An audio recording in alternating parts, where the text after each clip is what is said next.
Hello interwebs and welcome to my channel. So for this video, I just want to do a quick little fun video talking about the difference between the Orville and Star Trek Discovery and sort of coming up with what is better and what is more Star Trek. I don't hide the fact that I am a huge Star Trek fan. Sadly, I don't have anything Star Trek on my set right now, but literally half my apartment is all Star Trek. I've been a Star Trek fan since I was a little kid, and it kind of saddens me currently to look at the state of Star Trek where we're at this moment in Star Trek history where we have peak Trek. We have a Star Trek TV show on the air. We have the Orville. So we basically have two kind of Star Trek shows on the air. We have a Picard series about to come out. We have an animated series about to come out. A movie in development, kind of, that may or may not come out. And then also a Quentin Tarantino one that may or may not come out. And there's also tons of books and comics going on at all the time. There's video games like Star Trek Bridge Crew. There's so much Star Trek right now that I would have literally fainted and freaked out over as a 12-year-old when I was younger, because I had Star Trek Enterprise for like 2 seasons when I got into Star Trek. I started Star Trek Enterprise in the 3rd season, and then a movie here or there from the J.J. Abrams source. Otherwise, I had like nothing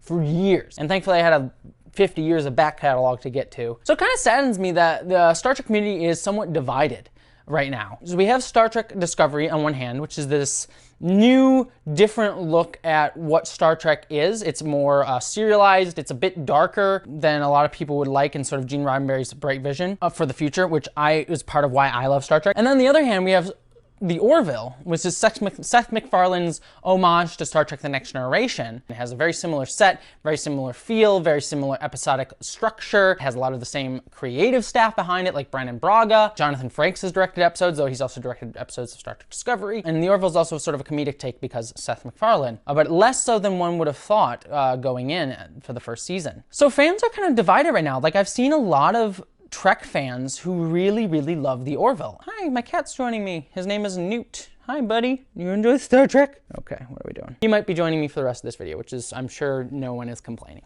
I hear a lot of people saying that the Orville is the Trek without a stick up its ass, and that Star Trek Discovery is much more pretentious. It's very SJW. It just wants to preach. It's more rhetoric. It's more political, similar to Comicsgate movements and the movement against the latest season of Doctor Who. So with the series both entering season 2, the Orville just started and Star Trek Discovery about to enter, I just wanted to quick give my thoughts on this topic. And then once season 2 of both shows end, which probably be around May or June, sort of give my second take on where we are with both shows. I think both shows are far from perfect. What I like about Star Trek Discovery is I do kind of like that it is trying to be something new. It's trying to do a serialized look, which we've seen a little bit in Star Trek Enterprise with its season-long story arc in season 3, and then it's sort of like mini arcs in season 4.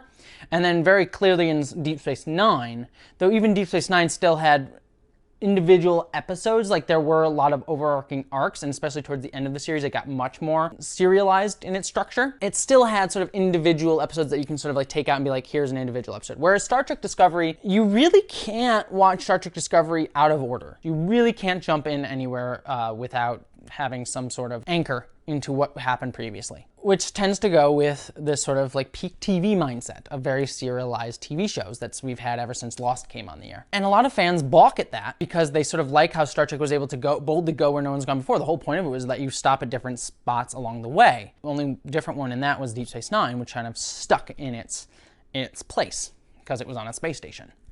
So people kind of react to that, and they also react against the darker nature of the show. That's the one I think is probably the most egregious that Trek fans are reacting against. Star Trek has always been about a bright vision for the future. And Discovery, you know, all the characters hate each other, the mood is dark, it's talking about war and hatred and bigotry and things like that, and mutinies and betrayals and the mirror universe, spoilers. And that's where fans really like the Orville. Because the Orville does have the episodic structure. It does have a bright, optimistic version of the future. But the negatives about the Orville, for me, is that, you know, it's trying to be funny. I do like Seth MacFarlane's brand of humor, but I don't find the Orville all that funny. And that's not an insult on anyone else. If you find the Orville funny and hysterical, that's amazing. And I totally support that, and I support you. But for me, the humor doesn't always work. You know, I think shows should find humor in their setups and their ideas, and the Orville doesn't always go for humor using its setting. It kind of uses very sitcom-y tropes, like there are episodes about dating and dating setups, and things about marriage problems and things like that, which are fine and are great fodder for humor, but could have been done on any sitcom. I could have watched an episode of Full House and got the same basic storyline and didn't need it on a starship, which is fine. It could be this sort of look at like an everyman's Star Trek world. You know, not every captain is Picard or Kirk or Cisco or Janeway or Archer, but some can be Ed Mercer, which is Seth MacFarlane's character, where he's just a working man captain, living his everyday life. He's, you know, he's not stellar by any means. He's not the Union's greatest captain, but he's not the worst either. He makes mistakes, he learns, and he grows. But for me, it just doesn't particularly, it doesn't speak to me in a really great way, in a sense that I'm like, this is something unique to Star Trek that Star Trek can say, or like a Trek-ian show can say. But I've also heard people say that this is a show that doesn't have a stick up its ass, that it's not trying to preach to you, and that, you know, Star Trek Discovery is trying to be very preachy. But it does like go episode to episode and explore different social topics. Like on their third episode of the show, they had an episode about transgender issues, which being transgender, you know, that was exciting to me.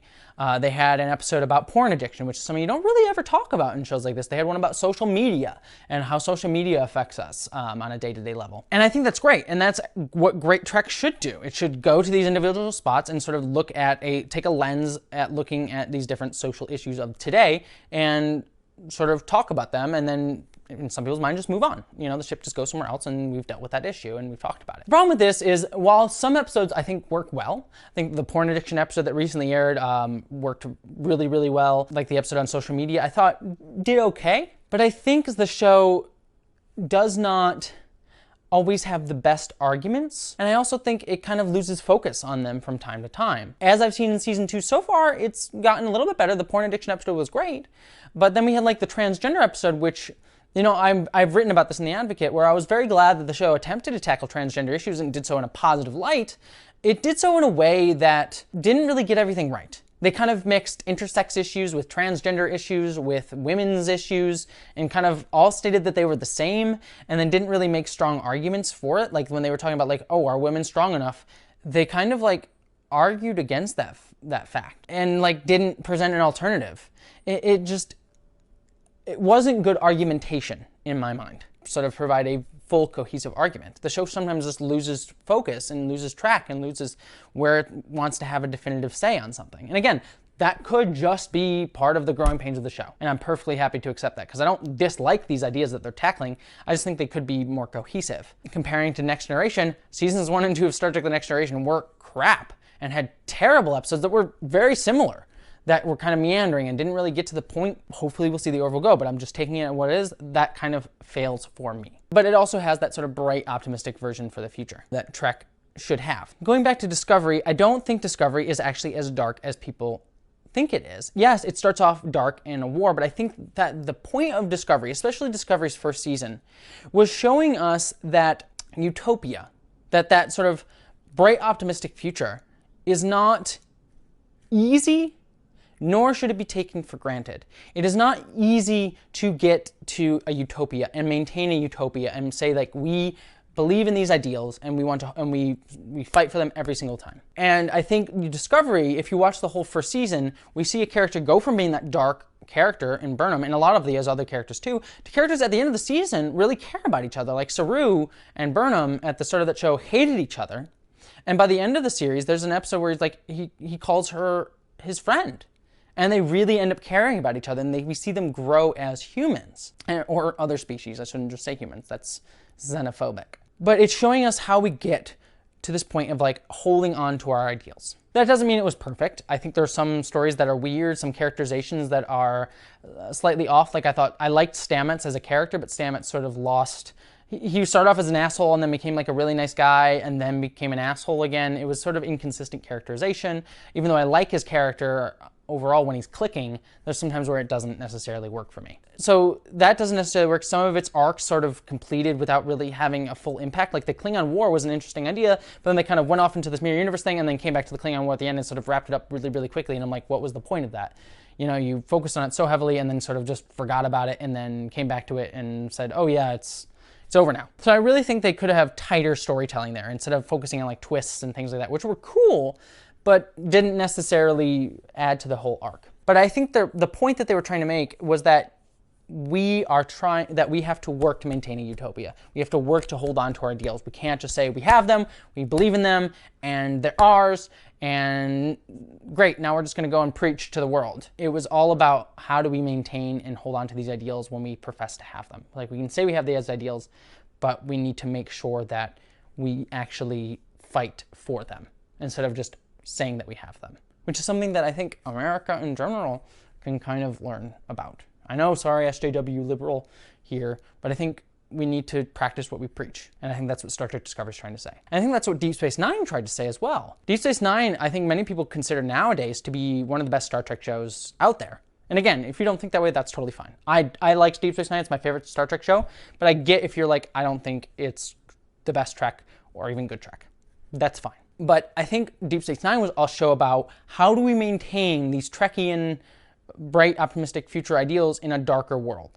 Instead of going around and telling it to other people, how do we hold ourselves accountable to these ideals when they are being challenged directly? And I think that is just as important a question to ask in a Trek world as it is to just show how it works when it's all clicking, when that utopian ideal is working. And that's what the Orville's doing, is showing like when a utopia is working, this is what it does. And this is how it works. And I think that's just as important to see. Now, some people would argue like Trek should just be about that. It should just be showing us a bright, optimistic future with no challenge to it, and it just says, this is what we could be, this is the ideal, this is the standard, and that's what we should be. And there are some who argue like, no, we need to explore that world and explore what it means to say.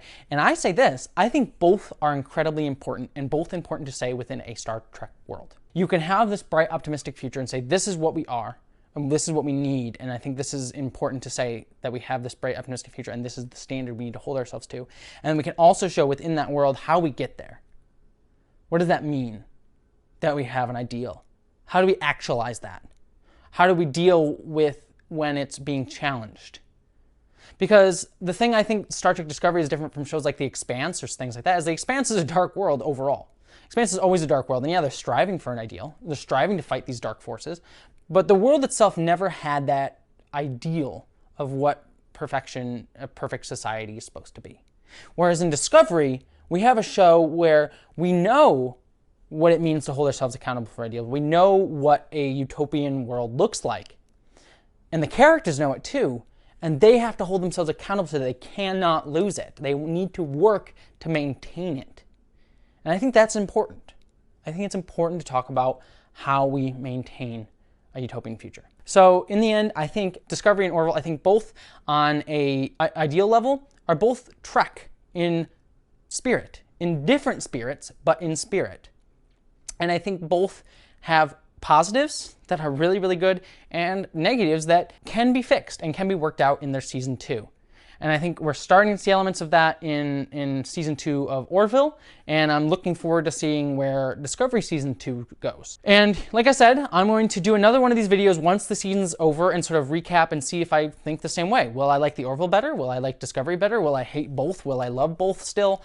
We'll sort of see where we're at. Honestly, at the end of the day, I'm just glad we have both. You know, I want Orville to exist and I want Discovery to exist. I want them to both go forward and develop their ideas and see what happens. And that's what is going to happen for at least one more season and hopefully many more. Thank you so much for watching this video. I hope my long ramble about Star Trek and the Orville really interested you. If you like these nerd topics or geek topics or transgender LGBT topics, which is another type of video that I do, please consider giving my videos a subscribe, my channel subscribe, or check out some of my other videos. You can follow me on all the social media at JesseGender, and I hope to see you on my next video. Live long and prosper.